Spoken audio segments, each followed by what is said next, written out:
আসসালামু আলাইকুম দর্শক, আলোচনায় আপনাদের সকলকে আমন্ত্রণ জানাচ্ছি। আবার একটা রেজিম চেঞ্জের ঘটনা ঘটতে যাচ্ছে।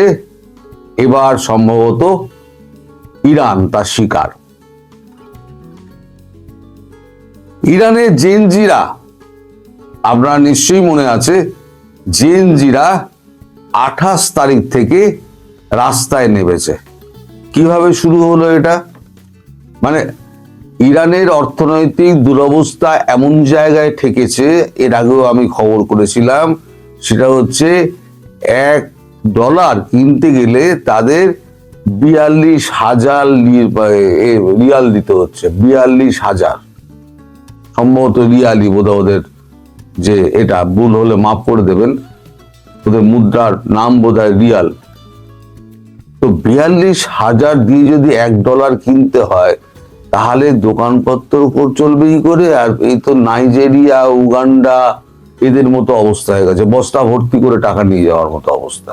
আপনারা ওখানে যে কোনো আপনার ইন্ডিয়ান ট্রাভেলারে আপনারা দেখবেন, সেখানে দেখবেন সব হচ্ছে এইরকম, মানে বস্তায় করে ভরে বাজারে যাচ্ছে বাজার করতে। ইরানের অবস্থা হয়ে গেছে তাই, দোকানপাট সব বিক্রি বাট্টা বন্ধ। এবার 28 তারিখে হয়েছে কি, 28 তারিখে ইরানের তেহরানের সমস্ত দোকানদারেরা, মেন যে সব মানে দোকান, যে মানে আমাদের যেমন নিউ মার্কেট যেরাম, ওরা ওদের একটা বাজার আছে, কি নামটা আমি ভুলে গিয়েছি, সেই বাজারটা সব দোকানদার, কয়েক হাজার দোকানদার বন্ধ করে দেন। বন্ধ করে তারা রাস্তায় নেমে আসেন বিক্ষোভ করতে, যে এইভাবে আমরা কদিন চালাবো, এখানে মালপত্র কিছুই বিক্রি হচ্ছে না, কেউ আসছে না, আমরা তো না খেয়ে মরে যাব। এবার জেএনজি যারা আছে, সেই জেএনজি 10টা ইউনিভার্সিটির ছেলেরা সেই 28 তারিখে ওদের সমর্থনে এসে নামে। এবার ধীরে ধীরে ধীরে ধীরে ধীরে ধীরে এইটা বাড়তে থাকে, বাড়তে বাড়তে গতকাল পর্যন্ত 36 জন গুলিতে মারা গিয়েছে। গতকাল পর্যন্ত ইরানের আগে কে ছিলেন? আগে ছিলেন শাহ, ইরানের যিনি রাজা। 1979-এ যখন একটা মৌলবাদীদের বিপ্লব শুরু হয়, সেই সময় আয়াতুল্লাহ খোমেনি, নামটা মনে রাখবেন, আয়াতুল্লাহ খোমেনি। আর বর্তমানে যিনি আছেন তিনি হচ্ছেন আয়াতুল্লাহ খামেনি। যে আয়াতুল্লাহ খোমেনি প্রথম 1979-এ বিদেশ থেকে তিনি ফেরেন। ইউটিউবে দেখলে আপনারা পেয়ে যাবেন। লক্ষ লক্ষ মানুষ তাকে সংবর্ধনা দিয়ে নিয়ে আসেন, তিনি হয়ে যান ধর্মীয় নেতা। তার নিচে হচ্ছে গিয়ে রয়্যাল গার্ড, সেই রয়্যাল গার্ড তারাই দেশ শাসন করছে। ধর্মীয় নেতা, তার কথাটাই হচ্ছে শেষ। সেই আয়াতুল্লাহ খোমেনি মারা যাওয়ার পর এই আয়াতুল্লাহ খামেনি তিনি হন দ্বিতীয় ধর্মগুরু। মানে খোমেনির পর খামেনি হলেন দ্বিতীয় সর্বোচ্চ নেতা, তার আদেশেই সমস্ত কিছু হয়। এই যত পৃথিবীতে যত অশান্তি, টাকা পয়সা দিয়ে হিজবুল্লাহ, হুতি, হামাস, যত কিছু সব কিন্তু এই ইরানি করে। এখন যখন এই স্যাংশনটা ইরানের উপরে চাপলো, মানে ভারত আগে তেল নিয়ে কিছুটা সাহায্য করত, পরবর্তীকালে যে রাশিয়ার উপরে যখন এই স্যাংশনটা চাপালো, তখন ভারত ইরান থেকে কমিয়ে রাশিয়ার দিকে বেশি ঝুঁকলো এবং কিছুটা বাইফার্কেট করে কিছুটা সৌদি আরব, কিছুটা আমির শাহিতে কিছুটা তেল ভাগ করে দিল। এক বাস্কেটে সব ডিম রাখলো না, ছড়িয়ে ছিটিয়ে রাখলো। ইরানকেও রাখলো কিন্তু কমিয়ে দিল। এদিকে ইরানের তেল বেচার জায়গা নেই, যা কিনে নিয়ে যায় চীন কিনে নিয়ে যায়। কিন্তু চীন কত নেবে? চীনের তো দরকার বলতে নেবে। চীন তো রাশিয়া থেকেও তেল নিচ্ছে, কারণ রাশিয়াকেও বাঁচিয়ে রাখতে হবে, চীনের দায়িত্ব আছে। তারপর তার পার্শ্ববর্তী রাষ্ট্র, রাশিয়ার সঙ্গে চীনের ভালো সম্পর্ক, ফলে চীন ওইখান থেকে তেল নিতে শুরু করলো রাশিয়া থেকে। এখানে তেল কমে গেল। এই তেল ছাড়া আর তো কিছুই তো আমদানি নির্ভর, কিন্তু আমদানি হচ্ছে না, কারণ কেউ তো আমদানি রপ্তানি করতে পারছে না। সবই তো হচ্ছে আপনার স্যাংশনের মুখে পড়ে গেছে। এই করতে করতে এখন অর্থনীতি ডুবতে ডুবতে ওই যেটা বললাম $1 ইকুয়াল টু 42,000 লিরা হয়ে গেছে, এই রিয়াল হয়ে গেছে। তাতে এই 28 তারিখ থেকে যে আন্দোলন শুরু হয়েছে, এই আন্দোলনের ছবি গতকালকে আমি পর্যন্ত নিয়েছি, আপনাদের আমি দেখাচ্ছি। এই হচ্ছে সে আন্দোলনের অবস্থা। এইবার যেটা খবর পাওয়া যাচ্ছে সেটা হচ্ছে আমেরিকান ডেল্টা ফোর্স, আসল যে খবরটা, আমেরিকান ডেল্টা ফোর্স তারা ইরাকে পৌঁছে গেছে। এই আমেরিকান ডেল্টা ফোর্সই কিন্তু এই আমেরিকান ডেল্টা ফোর্স এই যাচ্ছে ইরাকে।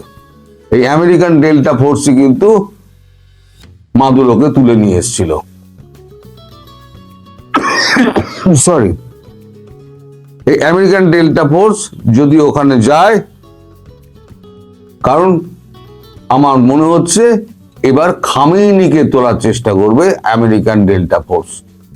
খামেনিকে তুলে নিয়ে চলে আসবে, সেখানে জনগণের সাহায্য পাবে না। খামেনি এখন কোথায় আছে? এই দেখুন, দোকান বাজার সব বন্ধ, পুরো মার্কেট বন্ধ। আমাদের নিউ মার্কেটের মধ্যে সব থেকে বড় মার্কেট যেটা, সেটা বন্ধ হয়ে পড়ে রয়েছে পুরোটা। খামেনি এখন আছেন কোথায় আমি আপনাদের দেখাচ্ছি। আমার কাছে একটা ম্যাপ আছে, যে ম্যাপটা আমি আপনাদের সঙ্গে শেয়ার করতে চাই। এই যে লাল ডট গুলো দেখছেন, আপনারা জুম করে নেবেন, এই লাল ডট গুলো যেগুলো দেখছেন সেই সমস্ত অঞ্চলে পুরোটা বিক্ষোভ চলছে। আর এখানে একটা কালো ডট দেখছেন, এই কালো ডট, এই জায়গাটার নাম হচ্ছে, বড় করে নি, আভাস। বড় করে দিয়েছি, দেখুন এখানে লেখা আছে আভাস, কালো ডটটা। সন্দেহ করা হচ্ছে খামেনি এই ইরাকের বর্ডারের কাছে কোন একটা গোপন স্থানে 20 জন সাগরেদ নিয়ে তিনি পরিবার সমেত ওইখানে চলে গিয়ে একটা বাংকারের মধ্যে লুকিয়ে রয়েছে।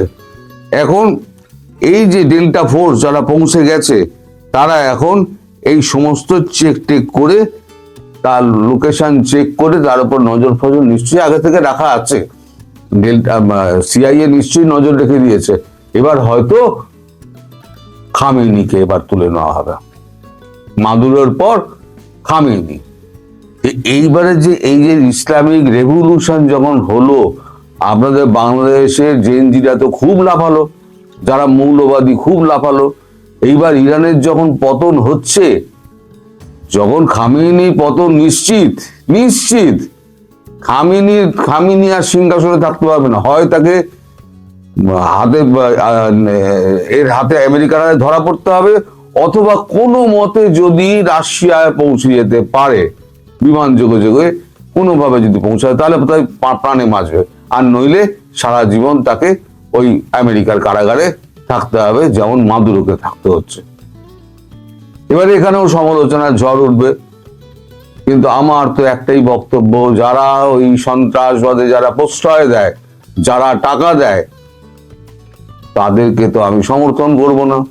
আপনারা কতটা সমর্থন করবেন আপনারা জানেন, কারণ আমি জানি যারা মানে 1% কি 2% লোক হচ্ছে বাংলাদেশে, তারা হচ্ছে জেহাদি। বাকি 98% কি 99% মানুষ হচ্ছে নিরীহ মানুষ। তারা বিভিন্ন দল করতে পারেন, কিন্তু তারা আদতে কিন্তু নিরীহ মানুষ। তারা অত ভারত বিদ্বেষ তাদের মধ্যে নেই। তারা দল আলাদা করতে পারেন, তাদের মত আলাদা হতে পারে। কেউ কেউ কমিউনিস্ট আছেন, কেউ বিএনপি আছেন, কেউ আওয়ামী লীগ আছেন, কেউ জাতীয় পার্টি আছেন, বিভিন্ন দল।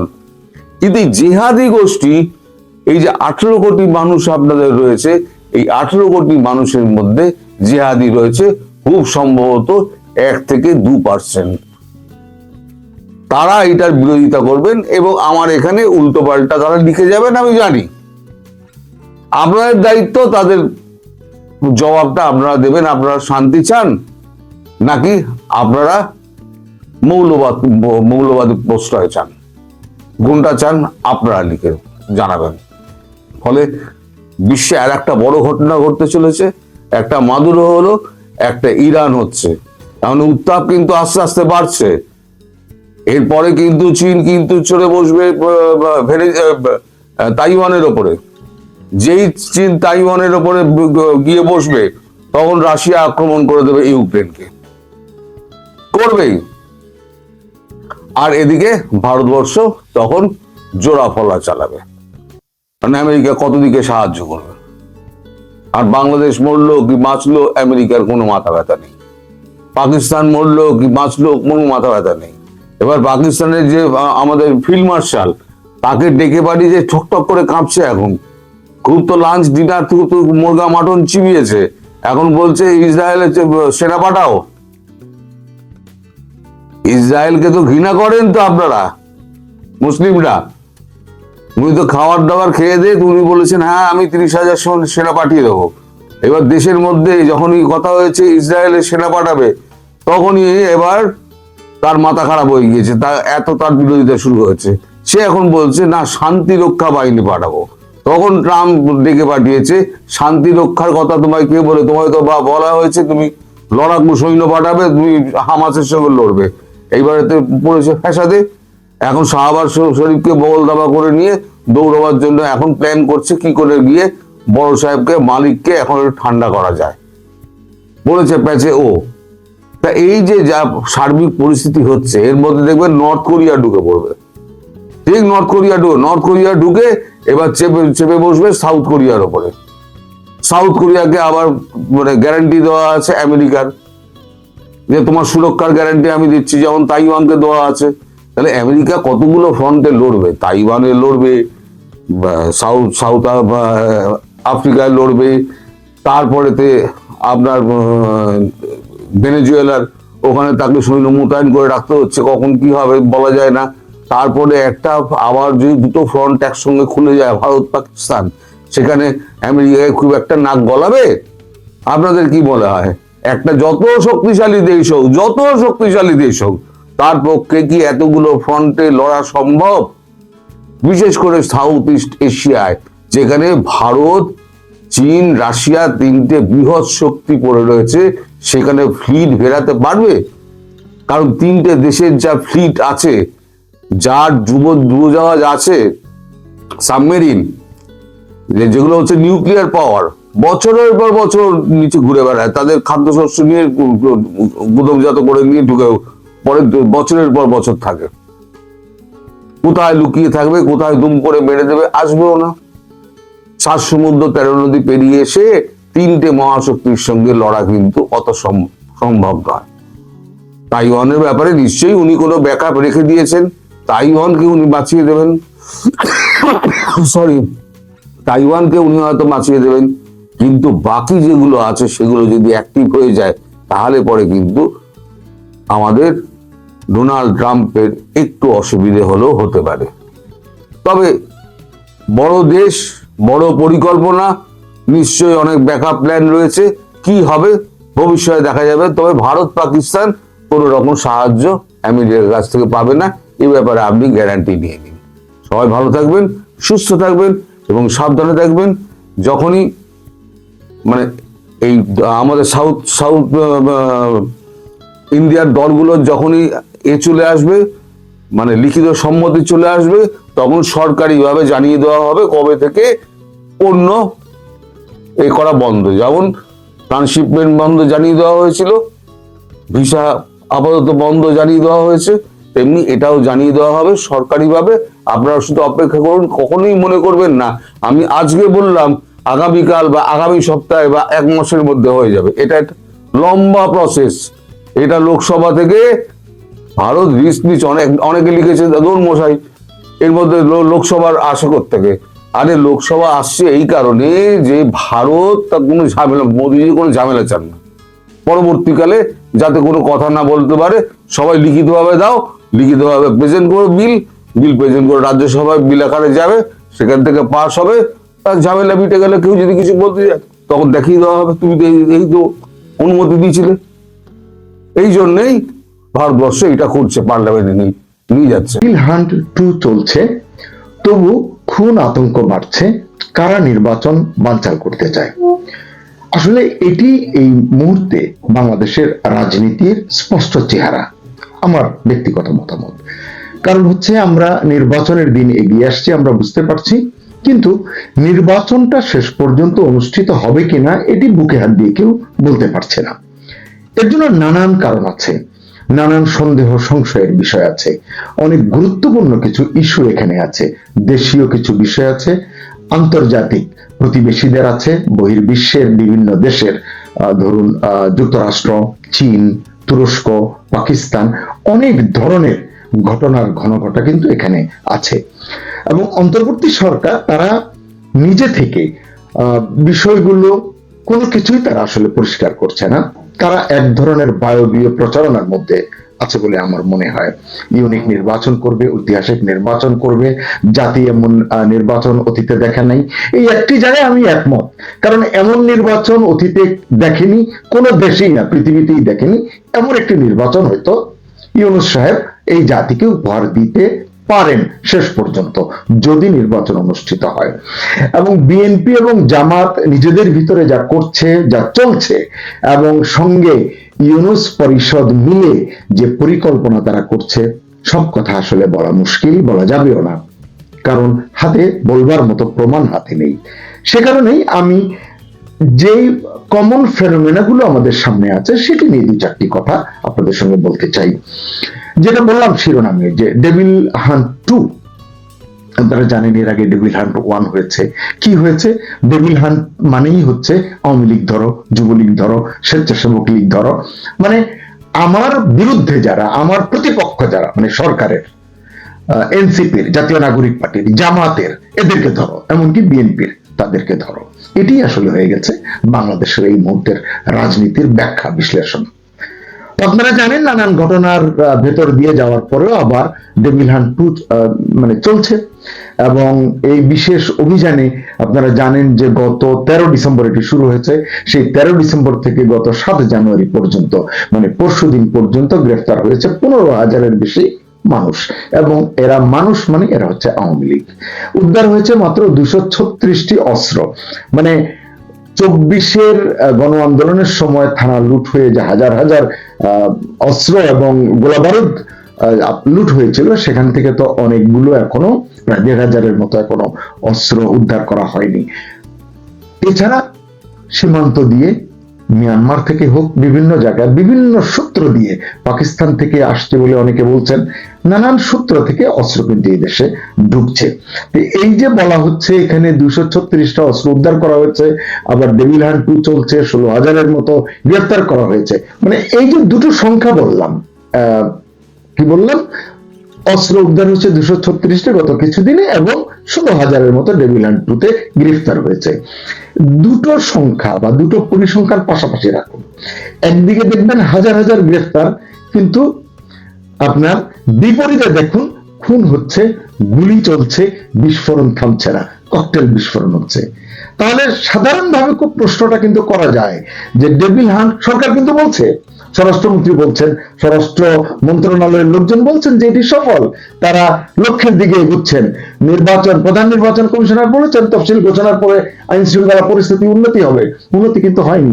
এখন অন্য নির্বাচন কমিশনাররাই মানে আতঙ্কের মধ্যে পড়ে গেছেন। তারা বলছেন যে এই পরিস্থিতি হলে কি হবে। নির্বাচন বিশেষজ্ঞরা হতাশা ব্যক্ত করছেন, নিরাপত্তা বিশ্লেষকরা হতাশ হয়ে গেছেন। তারা বলছেন এই যদি হয় তাহলে সাধারণ নির্বাচন কেমন হতে পারে, আতঙ্কের বিষয়। এই কারণে আইন শৃঙ্খলা রক্ষাকারী বাহিনী তারা কিন্তু বলছে যে আমরা তো অভিযান চালাচ্ছি, অভিযান চলছে, এবং তৎপরতা জোরদার, টহল জোরদার, নানান কিছু চেকপোস্ট জোরদার। কিন্তু সাধারণ মানুষ, আপনি আমি, আমরা কি দেখছি সেটি কিন্তু ভিন্ন। আমরা দেখছি গ্রেফতার করা হচ্ছে আওয়ামী লীগের এবং এর অঙ্গ সংগঠনের নেতা কর্মীদের। করুন না, অপরাধী হলে তাদেরকে গ্রেফতার করুন, আইনের আওতায় আনুন, কিন্তু আসলে ডেভিল হান্ট মানেই তো আওয়ামী লীগ দল। এটি আসলে ঠিক হচ্ছে না বলে অনেকে মনে করছেন। কেন? এই যে খুন হচ্ছে, অপরাধ প্রবণতা বাড়ছে, বিশ্লেষকরা কি বলছেন? অপরাধীরা প্রশ্রয় পাচ্ছে, ছাড় পাচ্ছে, কিন্তু রাজনৈতিক প্রতিহিংসার শিকার হচ্ছে কার্যক্রম নিষিদ্ধ আওয়ামী লীগ এবং তার অঙ্গ সংগঠনের নেতা এবং কর্মীরা। যার ফলে কি হচ্ছে, প্রতিদিন কোনো না কোনো জায়গায়, যে খুনের কথা বলছে, গুলি চলছে, ককটেল ফুটছে, মব সন্ত্রাস, এগুলো কিন্তু হচ্ছে। সরকার এই জায়গায় কোনো নিয়ন্ত্রণ আনতে পারছে না, কারণ তারা চিহ্নিত পেশাদার সন্ত্রাসীদের চোখেই আসলে তারা দেখতে পাচ্ছে না। আসলে খেয়াল করলে দেখবেন যে এই বিষয়গুলো কিন্তু কাকতালীয় নয়। একদিকে আওয়ামী লীগ এবং এর অঙ্গ সংগঠনের লোকদের ধরছে, আরেকদিকে অপরাধীরা পার পেয়ে যাচ্ছে, জেলখানা থেকে যাদেরকে বের করা হয়েছিল, জামিনে যাদেরকে ছাড়া হয়েছে, শীর্ষ সন্ত্রাসীরা যারা বাইরে আছে 710 জনের মতো। কদিন পরে পরে কিন্তু পত্রিকার পাতায় এই সংবাদ আমরা দেখি যে এরা এখনো অধরা রয়ে গেছে। কেন? সরকার ধরতে চাইলে কি ধরতে পারে না? 710 জনের 710 জনই কি বিদেশে চলে গেছে? বিষয়টি আসলে এমন নয়। আসলে এই ঘটনাগুলো কাকতালীয় নয়, এটাই অপরাধের একটা প্যাটার্ন হয়ে গেছে। মানে সরকারের তরফ থেকে এটিকে হজম করবার, এটিকে বরণ করবার, ধারণ করবার একটা প্যাটার্ন হয়ে গেছে। অন্তর্বর্তী সরকার ক্ষমতায় থাকলেও তাদের যে রাজনৈতিক এজেন্ডা আছে, মানে থাকার কথা নয়, এটি আছে, এটি কিন্তু এখন জনগণ বুঝতে পারছে। তাদের যে একটি মানে বিশেষ বক্তব্য আছে, বিশেষ রাজনৈতিক টার্গেট আছে, কি করতে হবে, 71 যা করতে পারেনি এখন সেটা করতে হবে, এইরকম এজেন্ডাগুলো কিন্তু দিন দিন প্রকট হয়ে উঠছে। অথচ এমন হওয়ার কথা ছিল না। অনেক প্রত্যাশার, অনেক জন অভিপ্রায়ের সরকার, শুরুর দিকে অনেকেই এটি বলতেন, এখন আর এই সরকারকে জন অভিপ্রায়ের সরকার কেউ বলে না। যাই হোক, নির্বাচনের তফসিল ঘোষণার পরদিনই আমরা কি দেখেছি? রাজধানীতে প্রকাশ্যে গুলি হয়েছে। শরীফ ওসমান হাদি প্রাণ হারিয়েছেন চিকিৎসা নেওয়াকালে সিঙ্গাপুরে, আপনারা জানেন। এরপরে আসলে থামেনি, একের পর এক ঘটনা ঘটে চলেছে। কখনো রাজনৈতিক নেতা শিকার হয়েছেন, কখনো ব্যবসায়ী শিকার হচ্ছেন, কখনো স্থানীয় প্রভাবশালী আক্রান্ত হচ্ছেন। অর্থাৎ সবাই কোনো না কোনো ভাবে, যারা প্রতিপক্ষ, যাদেরকে পদ থেকে সরিয়ে দেওয়া দরকার, তারা প্রকাশ্য টার্গেট। সরকার আসলে এই সময়টা কি, মানে এখনকার যে সময় নির্বাচন পূর্ব, মানে ইলেকশনের প্রি গেম, এইটাই আসলে তারা বুঝতে পারছে না। এটা সরকারের, এই সরকারের ধারণা না থাকারই কথা, কিন্তু আমলাতন্ত্র, নির্বাচন কমিশন বা রাজনৈতিক নেতা, বিএনপি বলুন, জামাত বলুন, অন্য যারা সক্রিয় আছেন, তারা কি জানেন না যে আসলে নির্বাচনের পূর্বে 1 মাস আগে, 1.5 মাস আগে, 15 দিন আগে পরিস্থিতি কেমন হয়? তার ভিত্তিতে, তার আলোকে নির্বাচন বিশেষজ্ঞ যারা আছেন, নিরাপত্তা বিশ্লেষক যারা আছেন, তাদের সঙ্গে কথা বলে আসলে এই বিষয়গুলোকে ফিক্স করা দরকার ছিল। সেটি না করে উল্টো পথে চলার কারণেই আসলে এগুলো হচ্ছে। এজন্যই আসলে সরকার নির্বাচন বানচালের একটা আতঙ্ক তার ভিতরে আছে। তারা আতঙ্ক আছে কিনা জানি না, তারা বলছে যে একটি গোষ্ঠী নির্বাচন বানচাল করতে চায়। কোন গোষ্ঠী? এটি যখনই আপনি ঠিকুজি খুঁজতে যাবেন, ওই গোষ্ঠীর ঠিকুজি হচ্ছে এটি আওয়ামী লীগ। মানে আওয়ামী লীগ চায় না নির্বাচন করতে। কেন চায় না? আওয়ামী লীগকে তারা নির্বাচনে রাখেনি, এই কারণে আওয়ামী লীগ দেশে নেই, বিদেশে আছে, বিভিন্ন জায়গায় আছে, দেশে থাকলে লুকিয়ে পালিয়ে আছে। মানে কি বলবো এটিকে, যে তারা যে জীবনযাপন করছে এটিকে আসলে জীবনযাপন বলে না। এরকম একটি পরিস্থিতি থেকে আওয়ামী লীগ নির্বাচন বানচাল করে দেওয়ার মতো শক্তি, সক্ষমতা রাখে। সরকার আসলে এই যে আগাম এই যে কার্যক্রম নিষিদ্ধ আওয়ামী লীগের উপরে দায় চাপিয়ে নিজেরা নিজেদের কল্প কাহিনী রচনায় কিন্তু ব্যস্ত রয়েছে। তাই বলছিলাম যে সরকার যাই বলুক না কেন, যার দিকেই সরকার আঙ্গুল তুলুক না কেন, আঙ্গুল তাক করুক না কেন, একথা তো সত্য মনে হচ্ছে অনেকের কাছে। কি সেটা? যে নির্বাচন বানচালের যে কৌশলী খেলা কিন্তু চলছে অতি সন্তর্পণে, অতি সংগোপনে। মানে এটি শেষ মুহূর্তে দেখবেন যে নির্বাচন বানচাল হয়ে যেতে পারে। এনসিপি বলতে পারে আমরা নির্বাচন করব না, এমন একটি সংবাদ আজকে বোধহয় ইনকিলাবে দেখলাম যে জামাত এবং এনসিপি তারা তো এক প্রকার বলেই দিয়েছে এরকম এরকম হলে আমরা নির্বাচন করব না। এরকম আরো হয়তো অপ্রকাশিত শক্তি আছে যারা চায় না। এবং সেনাবাহিনীর অবস্থান কি? সেনাবাহিনীকে নিয়ে কেউ এখন কথা বলছে না। সেনাবাহিনীর দিকে সতর্ক নজর রাখলে আসলে এই সময়ের রাজনীতিটাকে বোঝা যাবে। এটি নিয়ে হয়তো কাল পরশু আমি একটি কন্টেন্ট করতে পারি, আশা করছি। যাই হোক, এখন যে এটা আওয়ামী লীগ না জামাত না পাকিস্তানের কোনো গুপ্ত শক্তি না দেশের কোনো বিশেষ সংগঠন, এটি কিন্তু সরকার বলছে না। আপনি আমি আমরা কিন্তু এটি প্রশ্ন করতে পারি, সন্দেহ পোষণ করতে পারি। কিন্তু ইউনূস সাহেব যে বারবার বড় গলায় বলছেন ইতিহাসেরা নির্বাচন করবেন, তারপরে সেরা নির্বাচন করবেন, ইউনিক নির্বাচন করবেন, এই সন্দেহ, মানে এই যে কারা আসলে নির্বাচন বানচাল করতে চায়, প্রমাণ সহ তথ্যপত্র সহ যথাযথভাবে এই সন্দেহটি দূর করার দায়িত্ব কিন্তু ইউনূস সাহেবের এবং তার নেতৃত্বাধীন সরকারের, কিন্তু সেই পথে তারা হাঁটছেন না। ইউনূস সাহেব তার সরকারে তার পরিষদদের নিয়ে আছেন, বড় বড় চুক্তি করা, বড় বড় মেগা প্রজেক্টে অর্থ বরাদ্দ করা নিয়ে তারা আছেন ওইদিকে, আর রাজনীতির জায়গাটি তারা অত্যন্ত কৌশলে খেলছেন। বিএনপি বুঝেও বুঝতে পারছে না, জামাত মানে এটিকে কি বলে, লোকে বলে যে তুমি যদি চলো ডালে ডালে আমি চলি পাতায় পাতায়। আমি বলতে চাই জামাত চলছে পাতায় পাতায়। আপনারা জগন্নাথ বিশ্ববিদ্যালয় ছাত্র সংসদের নির্বাচনের যে সমস্ত প্রতিক্রিয়া বেরিয়ে এসেছে, ব্যালট পেপার সহ আরো কিছু বিষয়, ইলেকশন ইঞ্জিনিয়ারিং এর বিষয় যে সামনে এসেছে, মিলিয়ে নিন না আগের গুলোর সঙ্গেও, কিন্তু প্রমাণ দেবে কে? সরকার যদি সেই অনুকূলে থাকে, সরকার যদি তাদের পক্ষে থাকে, আপনি আমি বলে কিন্তু এটির প্রমাণ আমরা বের করতে পারবো না।